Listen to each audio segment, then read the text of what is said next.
18व्या शतकाचा विचार करा. बहुतेक राजे, बहुतेक शासक फक्त साम्राज्य वाढवण्यात गुंतलेले होते. पण त्याच काळात एक राणी अशी होती जी लोकांच्या कल्याणाचा, त्यांच्या न्यायाचा विचार करत होती. आणि म्हणूनच त्यांना एक वेगळं नाव मिळालं, तत्वज्ञानी राणी. हो, पुण्यश्लोक अहिल्याबाई होळकर. कोण होत्या त्या आणि त्यांचा वारसा आजही इतक्या वर्षानंतरही इतका महत्वाचा का आहे? चला, आज हेच जाणून घेऊया. तत्वज्ञानी राणी म्हणजे द फिलॉसॉफर क्वीन. विचार करा, ही पदवी सहसा एखाद्या संत किंवा मोठ्या विद्वानांसाठी वापरली जाते, बरोबर? पण एका ब्रिटिश इतिहासकाराने जॉन के यांनी मराठा साम्राज्याच्या एका राणीला ही उपाधी दिली. का? म्हणजे असं काय खास होतं त्यांच्या कारभारात की त्यांना फक्त पराक्रमी किंवा कुशल असं म्हणून चाललं नाही, त्यांना तत्वज्ञानी म्हणावंसं वाटलं? याच प्रश्नाचं उत्तर आपण या संपूर्ण चर्चेतून शोधणार आहोत. आणि हे सगळं काही फक्त इतिहासाच्या पुस्तकांमध्ये नाहीये हे लक्षात घ्या. अगदी आत्ता नुकतंच त्यांच्या 300व्या जयंतीनिमित्त त्यांना आदरांजली वाहण्यात आली. यावरून एक गोष्ट अगदी स्पष्ट होते की अहिल्याबाईंचं तत्त्व, त्यांचं काम हे आजही तितकंच महत्त्वाचं आणि मार्गदर्शक आहे. बरं, मग अहिल्याबाई होळकरांचं हे महान व्यक्तिमत्व आणि त्यांचं कार्य समजून घेण्यासाठी आपण त्यांच्या प्रवासाचे 5 महत्त्वाचे टप्पे पाहणार आहोत. अगदी त्यांच्या तत्वज्ञानी राणी या उपाधीपासून ते त्यांच्या दूरदृष्टीच्या कारभारापर्यंत आणि त्यांचा वारसा आजही का टिकून आहे इथपर्यंत. तर सुरुवात करूया पहिल्या टप्प्यापासून, तत्वज्ञानी राणी. मुळात प्रश्न हा आहे की कोण होत्या अहिल्याबाई होळकर? त्या फक्त होळकर घराण्याच्या एक शासक नव्हत्या. नाही, त्या एक सुधारणावादी नेत्या होत्या, ज्यांच्यासाठी प्रजेचं हित हे सगळ्यात महत्त्वाचं होतं, सर्वोच्च होतं. आता त्यांच्या सत्तेपर्यंतच्या प्रवासाकडे वळूया. आणि हा प्रवास खरंच एखाद्या कथेपेक्षा कमी नाहीये. विचार करा, एका सामान्य गावातली मुलगी थेट माळव्याच्या सिंहासनावर, हे किती अनपेक्षित असेल. आणि हो, हा प्रवास फक्त अनपेक्षित नव्हता, तर प्रचंड आव्हानांनी भरलेला होता. चला पाहूया हे सगळं कसं घडलं. त्यांच्या आयुष्यातला सगळ्यात मोठा टर्निंग पॉइंट आला तो म्हणजे 1754 साल.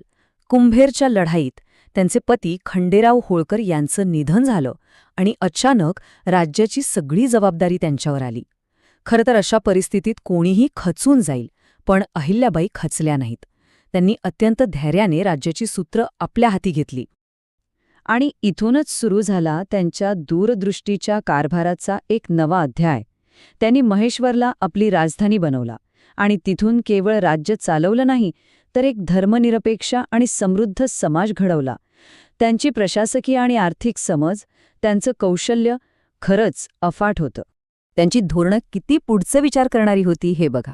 त्यांनी काय केलं, तो वस्त्रोद्योगाला चालना दिली, यातून स्थानिक लोकांना रोजगार मिळाला, प्रसिद्ध महेश्वरी साड्यांचा उद्योग सुरू झाला. पण हे एवढ्यावरच थांबलं नाही.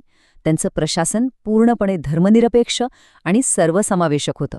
म्हणजे त्यांनी फक्त राज्याची तिजोरी नाही भरली, तर एक सुखी आणि एकोप्याने नांदणारा समाज घडवला.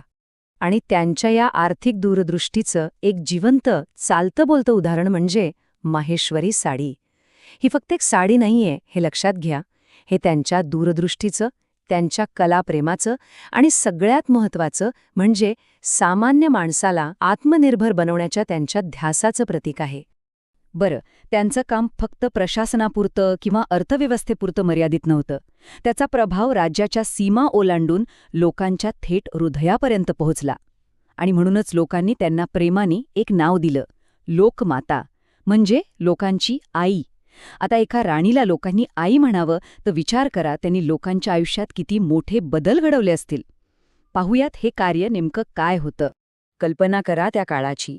महिलांना, विशेषतः विधवांना आणि आदिवासी समाजाला फारसे हक्क नव्हते. अशा काळात अहिल्याबाईंनी पुढे येऊन विधवांच्या हक्कांचं संरक्षण केलं.